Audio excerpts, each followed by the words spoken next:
ከአባቴ ጓደኛ ድብን ያለ ፍቅር ይዞኛል ትለናለች የዛሬ ባል ታሪካችን። የኔ ፍቅር ታሪክ የሚጀምረው ሃይስኩል እያለሁ ነው። በጣም ጎበዝ ተማሪ ነኝ። ታዲያ ወደ 9ኛ ክፍል ስገባ ከአባቴ የስራ ጓደኛ ጋር ድብን ያለ ፍቅር ያዘኝ። እንዴት እንደያዘኝ እንኳን ምንም አውቀው ነገር የለም። ከልጁ ጋር ከሰላምታ የዘለለ ምንም አይነት ንግግር ኖሮን አያውቅም ነበር። በቃ ግራ የሚገባ ነገር። ታዲያ 9ኛ ክፍል ጨርሼ ወደ 10ኛ ክፍል ገባሁ። ፍቅርም ከያዘኝ 1 ዓመት ተቆጠረ። በዚህ ሁኔታዎች ግን ለሱ ለመናገር አንድም ቀን አስቤ አላውቅም ነበር። ለማንም ለጓደኞቼም እንኳን በቃ ዝም ብዬ ትምህርት ቤት ስሄድ አየዋለሁ፣ ስመለስም እያየሁት አልፋለሁ። የእሱ የስራ ቦታ የኔ ትምህርት ቤት መንገድ ላይ መሆኑ ለእኔ ጥሩ አጋጣሚ ነበረ። ከዚያ ግን እኛ ሰፈር ቀየርን፣ ወደ ሌላ ቦታ ሄድን። በጣም ከበደኝ፣ በጣም ከፋኝ። እሱን የማይበት መንገድ ተቆረጠ። ወራቶች አለፉ። ፍቅርም ከያዘኝ 1 ዓመት ከግማሽ ሆነ። ከዚያ ግን በስራ ወደ ውጭ እንደሄደ አባቴ ሲያወራ ሰማሁ። መፈጠሬን እስከምጠላ ድረስ ህይወት ከበደኝ። ምን አለ ብነግረው ኖሮ ከዚህ በኋላ እኮ ላላገኘው እችላለሁ ብዬ ራሴ መውቀስ ቀጠልኩኝ። አንድም ያዋራሁት ጓደኛ እንኳን ስለሌለኝ ብቻዬን መብሰልሰል ሆነ። 2018 ላይ እኔም የ11ኛ ክፍል ተማሪ ሆንኩኝ። በዚህ ሁኔታ አንድም ሌሊትም ሆነ ቀን ስለሱ ያላሰብኩበት ቀን ተፈጥሮ አያውቅም ነበር። ታዲያ አንድ ቀን በህልሜ በጣም ሲነስረኝ ያድራል። በጠዋት ተነስቼ ትምህርት ቤት ሄጄ ለጓደኛዬ ህልሜን ስነግራት በህልም ደም ሲሳይ ነው፣ ጥሩ ነገር ሊመጣልሽ ነው አለችኝ። እኔም ነገሩ ገርሞኝ ስቄ ያለፍኩኝ። ከዚያም ሰዓቴ ደርሶ ወደ ቤቴ ተመለስኩ። ታዲያ ማታ ላይ ቁጭ ብዬ ቲክቶክ እያየው የዛ 2 ዓመት ሙሉ ዝም ብዬ ያፈቀርኩትን ሰው አካውንት አገኘሁት። ደስታዬ ወደር አልነበረውም። እግዚአብሔር ያሰበልኝ ነገር አለ ብዬ ፎሎ አደረግኩትና ቴክስት ላኩለት። ነገር ግን እሱ ቴክስት አልመለሰልኝም ነበር። 3 ቀን አለፈ። ከአሁን ይመልሳል ብዬ ብጠባበቅም አልሆነም። ከዚያም አንድ ነገር አሰብኩኝ። እንደዚህ እየተብሰለሰልኩኝ በጭንቀት ከማለቅ የእሱ ጓደኛ ለሆነው ሰው ለምን ሁሉንም ነገር አልነግረውም ብዬ ወሰንኩኝ። ከዚያም በኋላ ከአባቴ ስልክ ላይ ስልኩ ወስጄ ቴሌግራም ላይ ሁሉንም ነገር ዝርግፍ አድርጌ ነገርኩት። እግዚአብሔር ይመስገን እሱም ተረዳኝና ውጭ ሀገር የሚጠቀምበትን የዋትሳፕ ቁጥሩን ላከልኝ። እንደምንም ደፈር ብዬ ዋትሳፕ ላይ ለእሱ ቴክስት ላኩለት። የሚገርመው እሱ መለሰልኝ። ማንነቴ ስነግረው በጣም ነበር የገረመው። አወራን፣ በጣም ብዙ ነገር አወራን። ስለ ሀገሩ ስላለበት ሁኔታ ተነጋገርን። ከዛ ግን በማግስቱ ከዚህ በላይ መጨነቅ ስለሌለብኝ ሁሉንም ነገር ፍቅሬንም ዘርግፌ ነገርኩት። በጭንቀት ከማልቅ የመጣ ይምጣ ብዬ። ምላሹን መጠበቅ ለእኔ ዳገት ነበረ። እሱም ማታ ላይ ቮይስ ላከልኝ። አቤት ቮይሱን መስማት በጣም ከባድ ነበረ። በጣም እየፈራውና እየተንቀጠቀጥኩኝ አማትቤ ቮይስን ከፈትኩት። ምላሹ ለእኔ ከባድ ነበር። አሁን ባለበት ሁኔታ ከኔ ጋር መሆን እንደማይችል፣ ለእኔ የተሻለ ሰው እንደሚገባ፣ እሱ ግን ወንድም ሊሆነኝ እንደሚፈልግ፣ እኔም ንጹህ እህት እንደሆነው የሚናገር ቮይስ ላከልኝ። በጣም አዘንኩኝ። ከምንም ነገር በላይ ይሄ ልቤ ሰበረው። ብቻ አሁን ላይ ፍቅሩ ጭራሽ ብሶብኛል። ልቤም አልቆርጥ ብሎኛል። እናንተ በእኔ ቦታ ብትሆኑ ምን ታደርጋላችሁ? ትለናለች የዛሬ ባል ታሪካችን። እስኪ ሀሳብ አስተያየታችሁን ኮሜንት ሴክሽን ላይ ያስቀምጡላት። ለ10 ዓመታት ባሌ አግብቶ ወልዶ ሲኖር አንድ ሀገር ላይ አንድ ከተማ ላይ እየኖርን እኔ የት ነበርኩ? አቅፌው እየተኛው አንድ ቤት ውስጥ አንድ ማዕድ ላይ እየተጋራን ሰላማዊ፣ ጤናማ፣ በፍቅርና በመተሳሰብ የተሞላ ቤተሰብ አለን ብለን የምናምን ልጆቻችንን ግልጽ ነው በራሳቸው ተማምነው የሚፈልጉትንና የሚያስፈልጋቸውን እንዲነግሩን፣ እንዲዋደዱ፣ እንዲተማመኑ አድርገን ለማሳደግ እየሞከርን የነበርን እኛ ብዙ ሀብቶችን ብዙ ድርጅቶችን ያፈራን እኛ እያንዳንዷን ነገር እየተነጋገርን እያንዳንዷን ነገር እየተመካከርን ፈተናል፣ አሳልፈናል፣ ተናበናል፣ ተዋውቀናል።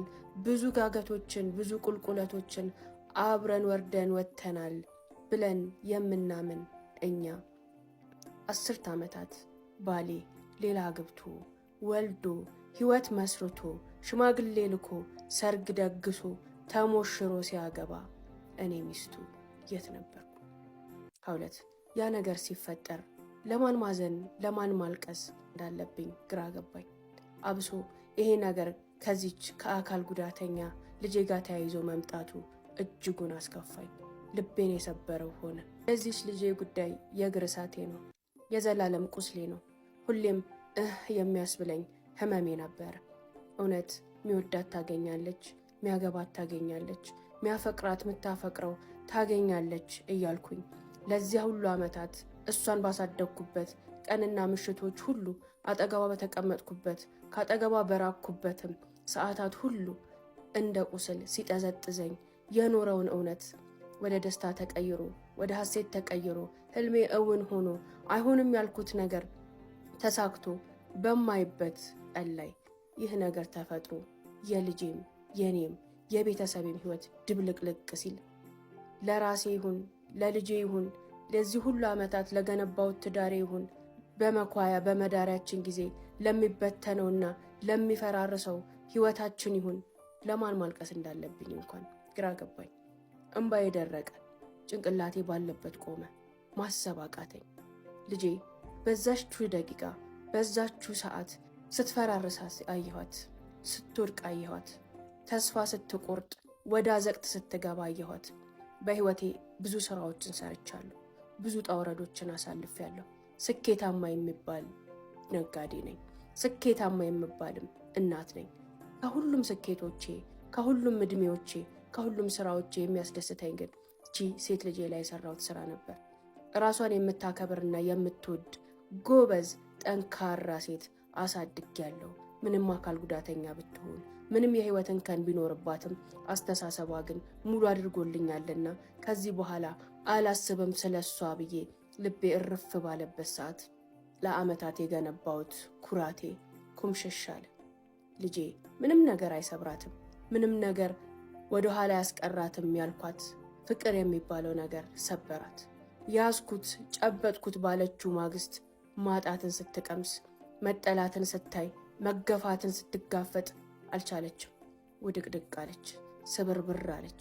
ምንም ያልሰራሁትን ያህል ልጄ ኩምሽሽ ያለች፣ ያፈረች፣ አንገቷን የደፋች፣ ራሷን የጠላች፣ ከመኝታ ቤቷ የማትወጣ፣ ምግብ የማትበላ፣ ራሷን ትጎዳ ይሆን እንዴ ራሷን ታጠፋ ይሆን እንዴ ብዬ እስክፈራና እሷን ብቻ የሚጠብቅ ሰራተኛ እስክቀጥር ድረስ ገለልተኛ ሆና አፏን ለጉማ አይኗንም ልቧንም ከኔም ከቤተሰቡም ማሽሽታ ጸጥ ያለች ግዑዝ ሆና አንድ ክፍል ውስጥ ራሷን ቆልፋ ቁጭ አለች።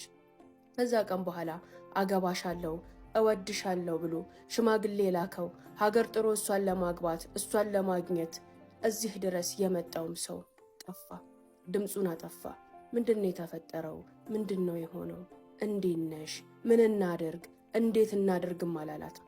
ለደቂቃ ሳይደውልላት ሳያወራት ቴክስት ሳያደርግላት ያልቆየን ያህል ባንዴው የውሃ ሽታ ሆኖ ቀረ።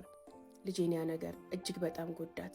ልጄን ሊያገባት የመጣው ሰው የራሱን እጮች ይመለምል ጀመር። ለማግባት ሌሎች ሴቶችን ማየት፣ ሌሎች ሴቶችን መፈለግ እንደጀመረ ሰማሁኝ። በእርግጥ ውስጡ ላይ ቅር ያለው ክብድ ያለው አንዳች ነገር ነበረ። ያን ነገር ሊያቀልለት ይህ አጋጣሚ መጣ። ከቤተሰቡም ዙሪያውም ካሉ ሰዎች እንዴት እሷን ወላድ በድባብ ትሄድ?